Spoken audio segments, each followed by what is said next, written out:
Bonjour à toutes et tous et bienvenue dans cette deuxième vidéo sur les dérivés. Alors dans la première vidéo, nous avons vu comment faire les dérivés des multiplications, les dérivés des divisions et maintenant nous allons passer aux dérivés des compositions. Cette formule est un petit peu plus compliquée à comprendre parce que ça vous demande de vraiment bien comprendre et retenir ce que c'est qu'une composition entre deux fonctions. Et donc je vais commencer par, sur base d'un exercice évidemment, faire un petit rappel de qu'est-ce que c'est qu'une composition. Par exemple, si je vous donne la fonction f4, que je vais donner comme le sinus de x carré. Si on veut dériver cette fonction, c'est pas simplement le sinus de x. Sinon, vous connaissez, dériver du sinus de x, vous savez très bien, c'est cosinus de x. Il n'y aurait pas eu de souci. Le problème, c'est qu'en fait, ici, c'est le sinus de x carré. Et c'est le fait qu'on ait un x carré là, et que ça soit pas simplement un x. C'est vraiment ça qui nous ennuie. Comment est-ce qu'on va faire pour pouvoir gérer ça? La première chose, c'est de comprendre qu'est-ce que c'est qu'une fonction qui est comme celle qu'on vient d'écrire. Voyez ça comme une composée de fonctions. Vous avez une fonction ici, sinus, et une fonction ici, x carré. Et donc si on essaye d'un petit peu comprendre ce qu'il y a à l'intérieur, c'est comme si vous aviez une première fonction x, donc votre variable x, pardon. Il se passe d'abord une première fonction. Et la première fonction qui se passe tout près de lui, on va l'appeler g. Et si la première chose qui arrive à notre grande fonction f4, la première chose qui arrive à notre x, c'est justement le fait qu'en fait, il y a un x carré là. Voyez ça comme qu'est-ce qui est le plus proche de x dans votre fonction. Et donc, g de x, qu'est-ce qu'il fait? G de x, il met au carré ce qu'il a mangé, entre guillemets. Donc, vous voyez que g de x, c'est x au carré. Mais si j'avais, par exemple, je vais écrire en noir ici, si je parlais de, je sais pas moi, g de a, alors on aurait dit a carré. G de b, b carré. G de 3 carré. Donc en fait, la fonction g, il faut vraiment comprendre que ce qu'elle fait, c'est qu'elle met du carré autour de ce qu'elle a dans son argument, autour de ce qu'il y a ici dans ces parenthèses. Ça, c'est le rôle de g. Seulement, c'est pas tout. Notre fonction f4, c'est pas juste x carré. Notre fonction f4, il lui arrive un autre truc. L'autre chose qui lui arrive, c'est la fonction f. Et en fait, qu'est-ce qui lui arrive? C'est que c'est le sinus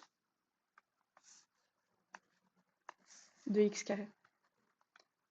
Et donc, quelle est la fonction f de x? En fait, c'est de dire qu'on prend le sinus de x. Si je reviens un peu au même genre d'exemple que ce que j'étais en train d'écrire ici, pour bien comprendre, comprenez qu'en fait, si là j'écrivais f de b, je dis le sinus de b. F de 5, allez, ouais, on va dire f de pi demi, c'est le sinus de pi demi. Et ici, on a quoi? On a f de x carré. Sinus de x carré. Et x carré, qu'est-ce que c'était? C'était notre g. Et donc, en fait, qu'est-ce qu'on a comme genre de fonction? On a une fonction f de g. Et c'est ça le plus difficile à comprendre, je pense. F de g, c'est le sinus de g de x. Autrement dit, c'est le sinus de x carré. Et c'est vraiment cette fonction-là qu'on a. Et donc la première étape, quand vous allez avoir une composition de deux fonctions, c'est de comprendre à chaque fois qui est f et qui est g. Vous allez voir qu'une fois que vous en avez fait quelques-uns et que vous comprenez bien comment on utilise, ça sera de plus en plus facile, promis. Mais au début, c'est vrai que c'est un peu compliqué, ça fait un peu bizarre. Faut s'entraîner. C'est comme pour tout en maths. Plus on s'entraîne et plus vous serez à l'aise. Donc ça, c'était pour comprendre F4. Très bien. Alors, on va revenir un peu à notre exercice. On avait sinus de x carré. On a réussi, du coup, à déterminer le rôle de g et le rôle de f. Et maintenant, on va un petit peu regarder notre formule là qui est dans la slide. La formule, elle nous dit que quand j'ai la dérivée f de g, je dois faire f' de g de x fois g'. Et donc, l'étape que vous allez faire, un petit peu comme pour la multiplication de fonctions, c'est de calculer en fait. Si f de x est égal à sinus de x, alors f' de x, la dérivée du sinus, c'est le cosinus de x. Ça, vous le saviez, il n'y a rien de nouveau. On fait pareil pour g. La dérivée de g, la dérivée de x carré, c'est 2x. Maintenant qu'on a fait notre partie un peu brouillon, on peut revenir à notre exercice. Alors quand je dis que c'est une partie brouillon, je vous conseille vivement de bien écrire ces étapes-là. Bon, à partir d'un moment, cette étape-ci, vous l'écrirez plus. Mais par contre, les 2 étapes où vous calculez les dérivées intermédiaires, je vous conseille de les écrire sur votre feuille d'examen. Comme ça, on peut voir où il y a eu des soucis, s'il y a eu des soucis. Donc, on va venir appliquer notre formule. Notre formule, elle nous dit que c'est f'. Et là, on fait très très attention. C'est pas f' de x, c'est f' de g de x. Alors, on va commencer à écrire. F' de x, c'était cosinus de x. Donc, f' de quelque chose, c'est cosinus de ce quelque chose. Et là, on ne va pas écrire le rôle de notre x, mais on va écrire le rôle de notre g. Là, on a bien écrit f'. Vous voyez ça comme ça, hein. Hop, pardon, je vais écrire g. Là, on a bien écrit f' de g. C'est ça le plus compliqué aussi. De bien comprendre dans cette formule que là, c'est bien f' de g, pas f' de x fois g de x. C'est pas cosinus de x fois x carré. C'est cosinus de x carré. Là, on a écrit f' de g et on n'oublie surtout pas le fois g' fois 2x fois g'. Et voilà, vous avez fait votre première dérivée d'une composée. Alors, je vous propose directement de faire un deuxième exercice avec le ln de x³ plus 2. Si vous avez compris, faites-le, mettez pause, faites-le, vérifiez si vous avez raison après, et si vous n'avez pas compris, je réexplique tout. Première étape, trouver qui joue le rôle de g. Alors avant ça, en fait, il faudrait déjà comprendre que c'est bien une composition, parce que vous avez le ln, le logarithme népérien, de x³ plus 2. Je répète, mais si on avait juste ln de x, la dérivée était simple. Ln de x, vous connaissez la dérivée, ça vaut 1 sur x. Le problème, c'est que ce n'est pas ln de x qu'on a, c'est ln de x³ plus 2. Donc la première étape, c'est de trouver qui joue le rôle de g et qui joue le rôle de f pour pouvoir appliquer notre formule. Et en fait, le rôle de g, c'est toujours la même chose, c'est ce qu'il y a au plus proche de x. Donc ici, quand vous regardez votre fonction, c'est ln de, et puis vous voyez x³ plus 2. Ce qui est le plus proche de x, quand vous regardez où est x dans votre exercice, c'est x³ plus 2. Et ça, c'est le rôle de g. Vous voyez ça comme si cette fonction était un oignon. Et votre g de x, c'est le cœur de l'oignon. Et puis, vous rajoutez des couches avec f. Ou alors une poupée russe. Si vous connaissez les poupées russes, ou n'importe quoi, mais vous voyez que vous avez... C'est comme s'il y a une fonction dans une fonction. C'est comme si c'était une boîte dans une boîte. Donc on a identifié g de x, pardon, qui était x³ plus 2. Et maintenant, on identifie f de x, qui vaut ln de x. Et alors, si vous avez un doute, c'est bien ln de x qu'il faut noter, parce que c'est f de x. Et on est d'accord que du coup, si on refait notre exercice, on a f de x qui était ln de x. On vient de dire que g de x, c'était x³ plus 2. Et donc, quand on fait la composition de ces deux fonctions, en fait, c'est bien f de g, c'est bien ln. Mais à la place de mettre x, f de g, on met g. Et ln de x³ plus 2. Vous voyez que c'est bien la même chose que ce qu'on a là. Ok. Donc on a g, on a f. Maintenant, on doit dériver ces deux-là. La dérivée de g, la dérivée de x³ plus 2, dérivée de g de x, c'est bien 3x carré. Et la dérivée de ln de x, la dérivée de f de x, c'est bien 1 sur x. On revient à notre exercice. Et donc, quand on dérive notre f5, qu'est-ce qui se passe? On applique notre formule. Et notre formule, elle dit qu'on a f' de g. Enfin, attention, c'est bien f' de g. Donc, c'est pas f' de x, c'est f' de g. C'est pas f' de x, c'est f' de g. Et donc, on a f' de g, donc on a 1 sur, et on n'écrit pas x, on écrit g. f' de g. Et on n'oublie surtout pas notre fois g', fois 3x carré. Et c'est tout. Alors ceci, on peut le réécrire un peu plus joliment, comme 3x carré sur x cube plus 2, et on sait plus simplifier après ça. Donc là, c'est parfait. On va encore faire d'autres exemples. On a fait f4, on a fait f5. Je vous propose maintenant une fonction f6 de x qui va s'appeler, qui va être comme 5 fois le cosinus de x cube plus 2x moins 1. Si vous avez besoin de mettre pause, mettez pause pour faire l'exercice de votre côté, et sinon, je vais le résoudre. Alors, première étape, toujours la même, trouver qui joue le rôle de g. Et g, c'est toujours ce qui est le plus proche de x.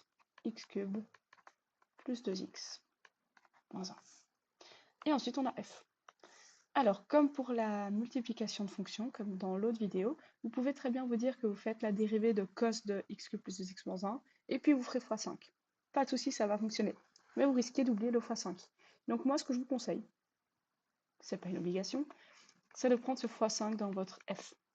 Et donc, d'identifier f de x comme 5 fois le cosinus de x. Ça vous permettra d'éviter de faire quelques erreurs d'oubli ou d'inattention. Une fois qu'on a ça, on vient dériver g et f. La dérivée de g, ça nous donne de g de x, c'est 3x carré plus 2. Et la dérivée de f de x, c'est f' de x, c'est moins 5 fois le sinus de x. Vous voyez que j'ai bien écrit cos de x pour les mêmes raisons que tantôt, donc n'hésitez pas à relire ça si c'est pas clair, mais c'est exactement le même genre d'exemple que pour f4. 5 fois le cosinus de blabla, et donc le rôle de x ici. Maintenant, on applique notre formule, et donc, pour faire f6' de x, on va faire f' de g, on commence par écrire f', sauf que dès qu'on rentre contre x, on le remplace par g. J'écris f', 5 fois le sinus, et sauf qu'à la place d'écrire x, j'écris g. X cube plus 2x moins 1. Et on n'oublie pas après de faire le fois g'. Et là, super important, on écrit bien une parenthèse. Pourquoi est-ce qu'on va écrire la parenthèse? Parce que c'est bien 5 fois le sinus de x cube plus 2x moins 1 fois 3x carré plus 2. Si vous ne mettez pas la parenthèse, c'est comme si vous disiez que c'était moins 5 fois le sinus de blabla fois 3x carré. Et après, vous faites plus 2. Mais non, le plus 2, il va sur tout. Donc on n'oublie pas la parenthèse. Et on pourrait réécrire autrement, mais ce n'est pas une obligation, comme moins 15x carré moins 10 fois le sinus de x cube plus 2x moins 1. Mais ce n'est pas obligatoire. Alors, on passe tout de suite à un 7e exercice. N'hésitez vraiment pas à mettre pause entre les exercices pour vous entraîner et refaire par vous-même. Je vous propose ici de faire 3x carré plus x exposant 6. Mettez pause, essayez de le faire par vous-même. Alors, si vous avez réussi, tant mieux. Si vous n'avez pas réussi, une petite explication. Première étape, on identifie g. G, toujours la même chose, ce qui est le plus proche de x. 3x carré plus x. Ensuite, j'identifie f. Et f, ben, c'est la suite. Et en fait, f ici, qu'est-ce qu'il a fait? C'est qu'il fait un exposant 6. F, ce qu'il fait, c'est qu'il l'expose en 6. Et donc, f de x, c'est x exposant 6. Et donc, maintenant, on peut faire l'étape où on dérive g et f. La dérivée de g de x, c'est 6x plus 1. Et la dérivée de f de x, f' de x, c'est 6x exposant 5. Maintenant, on applique notre formule. Et donc, on a f' de g de x. Donc on commence à écrire f'. Et sauf qu'à la place d'écrire notre x, c'est 6 fois blabla exposant 5. Et blabla, en fait, qu'est-ce que c'est en particulier ici? C'est notre g. f' de g. On n'oublie pas après notre fois g', on n'oublie pas non plus notre parenthèse. Et voilà. On peut réécrire ça un petit peu plus joliment, mais c'est pas toujours nécessaire. 36x plus 6 fois 3x carré plus x exposant 5. Et un tout dernier exercice, et avec ça vous aurez eu vraiment tous les types d'exercices qu'on pourrait vous donner. Je vous propose de faire l'exponentielle de 3x carré plus 2x moins 2. Faites-le par vous-même. Alors, première étape, c'est de comprendre qu'ici, quand on va faire la dérivée de f8, en fait, on fait la dérivée de l'exponentielle de 3x carré plus 2x moins 2, et ça revient au même que de dire qu'on fait la dérivée de l'exponentielle de 3x carré plus 2x moins la dérivée de 2. N'oubliez pas, c'est une somme de deux fonctions là. On a juste une somme, le moins. Et donc quand on fait la dérivée de 2, bah ça fait 0. Et donc en fait ça revient au même que de juste dériver 3x carré, l'exponentielle de 3x carré plus 2x. Maintenant qu'on a ça, bah faut encore dériver ceci. Alors, c'est une composition, on a exponentielle de blablabla. Si on avait juste exponentielle de x, on n'aurait pas de souci, mais c'est exponentielle de blablabla. Et donc on commence. Le rôle de g, toujours la même chose, c'est ce qui est le plus proche de x. Et donc ici, c'est notre 3x carré plus 2x. Et le rôle de f, c'est le reste. F, ce qu'il fait, c'est qu'il met en exponentielle ce qu'il trouve. Donc f de g, c'est exponentielle de g, exponentielle de 3x carré plus 2x. C'est bien ce qu'on a. On dérive les deux. Alors g' de x, ça nous donne 6x plus 2. Et la dérivée de e de x, c'est e de x. Attention, ça ne veut pas dire, et ça ne sera pas le cas, on va le voir dans 2 secondes, ça ne veut absolument pas dire que la dérivée de l'exponentielle de 3x carré plus 2x vaut exponentielle de 3x carré plus 2x. Ça veut dire que l'exponentielle de x en dérivée vaut exponentielle de x. Mais si c'est pas juste x qu'on a, c'est tout un bazar. Et donc, ça ne va pas donner la même chose. Si on continue ici, ceci c'est mon brouillon, je continue l'exponentielle là, ça me donne f' de g. F', et à la place d'écrire x, j'écris g. 3x carré plus 2x. On a écrit f' de g, et on n'oublie pas, fois g' fois 6x plus 2. Et voilà, vous avez réussi une nouvelle dérivée. Alors, vous avez plein d'exercices dans les slides. Vraiment, beaucoup. Faites-les. Vraiment, faites-les.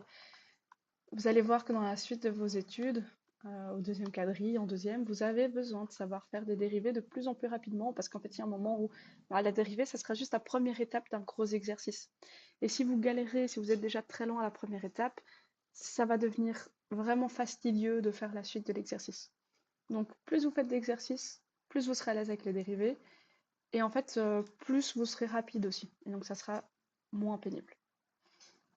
Alors, avec ça, vous savez faire toutes les dérivées que vous aurez en tête, presque toutes celles qui sont possibles, en tout cas, on va dire ça comme ça. Maintenant, il y a une petite astuce. Et peut-être que vous l'avez vu autre part, je vais vous la montrer. Si vous avez une fonction de type sinus de une fonction, et que vous essayez de la dériver, là, c'est ce qu'on a, sinus de une fonction. En fait, la formule que vous pourriez retenir par cœur, si vous le souhaitez, c'est que ça va être la dérivée du sin